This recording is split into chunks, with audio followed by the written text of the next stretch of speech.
Hello दोस्तों, आज की हमारा टॉपिक होने वाला है भूगोल यानी ज्योग्राफी। जिसमें हम ऐसे प्रश्नों के बारे में बात करेंगे जो कॉमन है।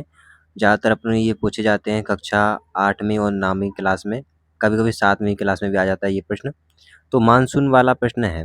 लगातार इसमें 3 प्रश्न हैं, तो पहला मैं आपको प्रश्न बताता हूँ, अच्छी तरीके से हम समझेंगे, ठीक है?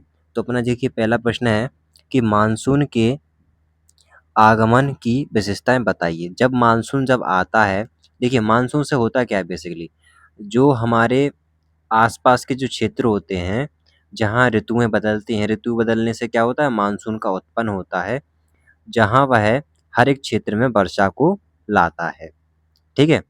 तो बाष्पोजन क्रिया जब होती है ना, तो मानसून की जो प्रक्रिया है वो स्टार्ट हो जाती है। मतलब बादलों में वो जो पानी है अवशोषण किया जाता है, उसके बाद जो है पूरे क्षेत्रों में मानसून जो है फैल करके अपनी वर्षा करता है, ठीक है? मानसून के कारण ही होता है ये सब चीज़ें। तो पहला तो ये है कि हमें आगमन जब ये हो जाता है तो क्या-क्या विशेषता मतलब कैसे पहचानेंगे हम? देखिए, पहली है मानसून को इसकी अनिश्चितता के कारण जाना जाता है। जब यह एक भाग में बाढ़ का कारण बनाता है, उसी समय यह किसी दूसरे भाग में अकाल का कारण बन सकता है, ठीक है?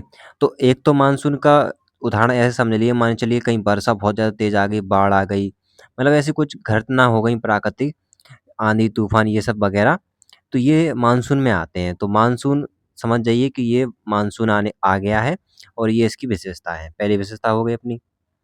अगली दूसरी विशेषता है कि मानसून की शुरुआत जून माह में होती है और जून के प्रारंभ में उत्तरी मैदानों में निम्न दाब की अवस्था तीव्र हो जाती है। यह दक्षिणी गोलार्ध की व्यापारिक हवाओं को आकर्षित करता है। ये अपने साथ इस महाद्वीप में बहुत ज़्यादा मात्रा में नमी लाती है। उत्तरी मैदान में जो क्षेत्र आते हैं, वहाँ पर जो है अपना निम्न दाब की अवस्था को तीव्र कर देता है, तीव्र हो जाती है। मतलब कोई दाब यहाँ पर हवा तो कम चल रही है, तो वहाँ पर जैसे तेज़ हो गई हवा, है ना? गर्मी कम, वर्षा कम हो रही है, जैसे तेज़ हो गई वहाँ पर वर्षा। तो इससे की चीज़ें जो है देखने को मिलती हैं। अगला देखिए अपना थर्ड पॉइंट है कि इस मौसम की अधिकतर वर्षा खासी पहाड़ी के दक्षिणी श्रृंखला में स्थित मौसम राम विश्व में सबसे ज़्यादा औसत वर्षा होती है। 4 पॉइंट है मानसून से संबंधित एक अन्य परिघटना है वर्षा में विराम। वर्षा में विराम का अर्थ है कि मानसूनी वर्षा एक समय में कुछ दिनों तक ही होती है। मानसून में आने वाले ये विराम मानसूनी वृत्त की गति से संबंधित होते हैं। अब कहीं वर्षा नहीं हो रही है, अकाल पड़ गया है, तो ऐसा मत समझिए कि मानसून नहीं है। ये भी एक मानसून का ही उदाहरण है, ठीक है? तो अगला देखिए, यहाँ पर है पॉइंट कि मौसम के प्रारंभ में पश्चिम घाट के पवनमुखी भागों में भारी वर्षा लगभग 250 सेमी से अधिक होती है। दक्कन का पठार एवं मध्य प्रदेश के कुछ भागों में भी वर्षा होती है। यद्यपि ये क्षेत्र वृष्टि वृष्टि छाया क्षेत्र आते हैं, ठीक है? तो ये अपना क्वेश्चन कंप्लीट होता है, जिसमें ऐसे आप लक्षण लिख देना जो मैंने आपको समझाया है, तब आपको पूरे मार्क्स मिल जाएंगे, ठीक है? होता ये है कि किताबी लैंग्वेज में हम पढ़ तो लेते हैं, बट हमारे माइंड में नहीं जाता है ये चीज़ें, टॉपिक। तो वो चीज़ों के बारे में इस चैनल पर आपको प्राप्त होंगी, ये सारी टॉपिक के बारे में। और चैनल को सब्सक्राइब नहीं किया तो चैनल को सब्सक्राइब जरूर कर दीजिए। अब देखिए प्रश्न है ग्रीष्म ऋतु की प्रमुख विशेषताएं। तो पहली विशेषता है उत्तर भारत में मई के महीने में धूल भरी आंधियां चलती हैं। ये धूल भरी आंधियां तापमान घटाकर लोगों को राहत पहुंचाती हैं, ठीक है? अब इन आंधियों से भाई राहत तो मिल ही जाएगी जब थोड़ी-थोड़ी ठंडी सी हवा चलेगी। वैसे तो तापमान बहुत ज़्यादा रहता है तो गर्मी लगती है। आंधियों के बाद ठंडी हवाएँ भी चलने लगती हैं और कभी-कभी हल्की वर्षा भी होती है। तो जिससे मौसम जो है टेम्परेचर इसका मतलब मैनेज हो जाता है टेम्परेचर। दूसरा पॉइंट, ग्रीष्म ऋतु के दौरान कभी-कभी तेज हवाओं के साथ गरज वाली मूसलाधार वर्षा भी होती है। कभी-कभी वर्षा के साथ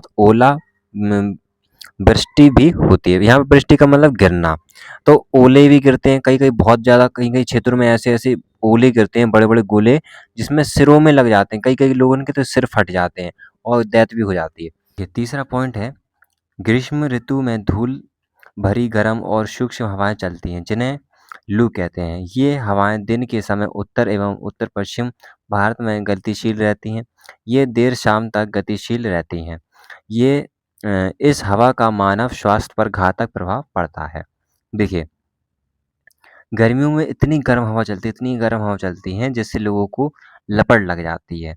कहते नहीं है बड़े बच्चे, मतलब बड़े लोग अपन से जो बड़े होते हैं, सीनियर रहते हैं, वो कहते हैं धूप में बाहर ना निकलो, मतलब ग्रीष्म ऋतु, गर्मियों का मौसम। तो गर्मियों के मौसम में थोड़ा-सा बाहर इसलिए निकलना चाहिए क्योंकि गर्म हवा चलती है। अब इसका मतलब ये है नहीं कि लू की जगह पर यहाँ पर डराने की कोशिश किया जाए छोटे बच्चों को कि बाहर जो है शैतान घूम रहा है, मतलब इस तरह की बातें, अफ़वाहें उड़ाई जाती हैं।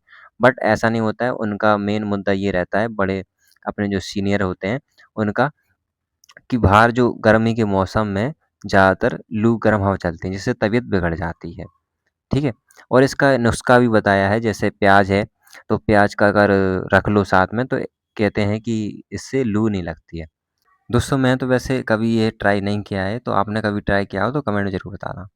देखिए, अपना लास्ट प्रश्न बचा है अगला, ग्रीष्म ऋतु में भारत की जलवायु दशा का विवेचना कीजिए।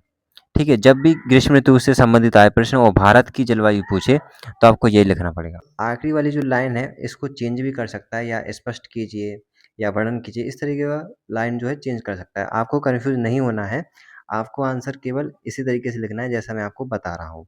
देखिए, तो इसमें क्या है कि आपको पता है कि ग्रीष्म ऋतु मतलब गर्मी का मौसम कब स्टार्ट हो जाता है?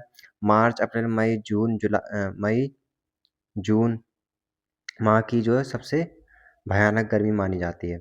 और ग्रीष्मकाल यानी गर्मियों के मौसम में संपूर्ण भारत में ग्रीष्मकाल को या ग्रीष्म ऋतु को हम एक नाम दे सकते हैं, गर्मियों का मौसम। तापमान और निम्न वायुदाब का क्षेत्र बन जाता है। ग्रीष्म ऋतु में देश के उत्तर पश्चिमी भागों में सूक्ष्म और गर्म हवाएं चलती हैं। इन शुष्क एवं गर्म पवनों का स्थानीय नाम लू है। मई माह में पंजाब, हरियाणा, राजस्थान और उत्तर प्रदेश में शाम के समय धूल भरी आंधियाँ चलती हैं। कभी-कभी इन आंधियों के बाद हल्की वर्षा होती है, जिससे कष्टदायक गर्मी से कुछ राहत मिलती है। ग्रीष्म ऋतु के अंत में केरल तथा कर्नाटक के तटीय तटीय मैदान में मानसून से पूर्व की वर्षा होती है। देखिए, आप ऐसे रख लीजिए, इसको क्षेत्र याद रख लीजिए। जैसे देखिए, केरल, कर्नाटक के तटीय भागों में मानसून से संबंधित क्या है? वर्षा। ठीक है, तो वर्षा होती है जिसका स्थानिक नाम आम्र वृष्टि आम्र वर्षा भी कहते हैं जिसको। अब आम्र वर्षा इसलिए कहते हैं क्योंकि भाई जब यहाँ पर वर्षा होती है तो आमों का उत्पात हो जाता है काफ़ी ज़्यादा। ठीक है, इसलिए कहा जाता है। तो इस समय दक्कन के पठार पर अपेक्षाकृत उच्च दाब होने के कारण मानसून से पूर्व की वर्षा का क्षेत्र आगे नहीं बढ़ पाता। इस ऋतु में बंगाल और असम में भी उत्तर-पश्चिम तथा उत्तरी पवनों द्वारा वर्षा की तेज़ बौछारें पड़ती हैं। ठीक है? तो ये क्षेत्र हैं और ख़ासकर यहाँ पर देखिए आम्र वर्षा क्या होती है? आम्र वर्षा से समझिए कि आमों का उत्पात, कि जब भी वर्षा होती है तो यहाँ पर आमों का उत्पात हो जाता है, तो इसको हम आम्र वर्षा भी कहा जाता है। तो ये हमारे मोस्ट इम्पोर्टेंट यहाँ पर 3 प्रश्न मैंने आपको अच्छे तरीके से समझाए हैं। यदि जो मैंने आपको समझाया है वो यदि आप लिख भी देते हैं तो आपको मार्क्स मिल जाएँगे। ऐसा नहीं है कि पूरा का पूरा आपका कट जाएगा। नहीं दोस्तों।